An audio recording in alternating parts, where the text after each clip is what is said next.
ला ला ला हे ला ला ला हे ए जी कहाँ जाता नी इतना सज धज के। वो कहीं ना वो हम अपना दोस्त यहाँ जाता नहीं हमार दोस्त नु हमार तबीयत खराब के सुनलक नु तब पूजा रख ले बा तो वही ला हमरा के बोले लख। अच्छा ऐसन बात बा, ठीक बा तब हमो चलता नहीं। ना ना तू नहीं कुछ जा सकत, वो पूजा में नु जेकरा बीमारी भइल बा उहे सिर्फ जा सकता। तो रउआ याद कैसे रही कि रउआ कहाँ जाता नहीं, रउआ तो भुला जाए। हाँ तो ओकर हम इलाज कइले बनी नु हेमे सारा चीज लिख ले बनी एकरे के देखत देखत जाए तो हमरा याद रही। अच्छा ठीक बा तो ध्यान से जाए। ठीक बा।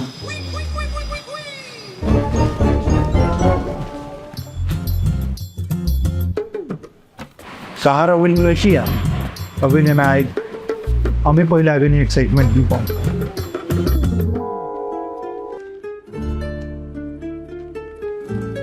How?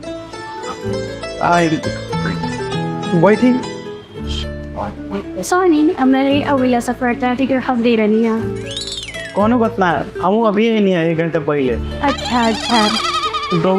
हम रहुआ पसंद कैसे बने मतलब रहुआ हमरा कहाँ देख ले रही? हम रउआ के नो घर के बगल वाले मंदिर में देखे रही सब रउआ बहुत पसंद आ गई तो रउआ एगो दिन से रउआ नंबर मांगनी। हम रहुआ इतना अच्छा लग नहीं हम तो थैंक यू। जल्दी से वो बात बोल दी जो ना हमरा के रहुआ बुलाई नहीं आता। ये ओले वाला रानी के लेकिन हमरा पता चला ना कि रउआ शादीशुदा बानी। कौन बान और कल अभी हम शादीशुदा बानी जी, हम बचपने से फुआर बनी और भी शादी उदी नहीं कर रही कोनो अफवाह फैला होता बिना मतलब के हमारे बारे में। अच्छा ये बात बा इन्होंने क्या देखो तनी बोली ना जब मैं बात ला बोले नहीं रुआ लाइक थोड़े ना बोले मेरे से लाइक का ना बोले लगा तेरी रउआ बोले हम बोले हाँ रउआ बोले कि 8 घंटा फिर। अच्छा ठीक बात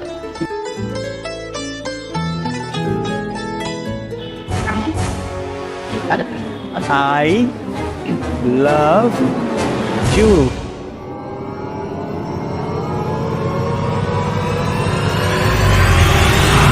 रउआ बोली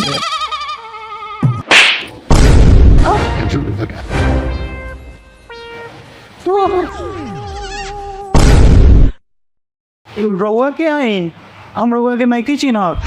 हम के हई लड़की चिन्हाथन निकल रही दोस्त के यहाँ घरे पूजा करावेला आके रेस्टोरेंट में बैठल बनी आ लड़की के गुलाब देतनी। ओ अब याद आई लवड़ा और हमरा दोस्तिया में जाए कर लो हम यहाँ से और तनी अरे वो क्या बात दे।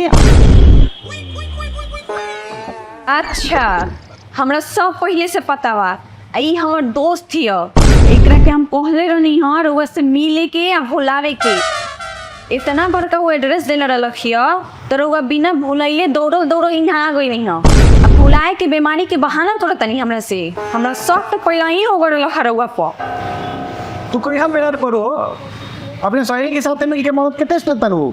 टेस्ट ना चली घरे तो ब्रो तू तैयार हो गई।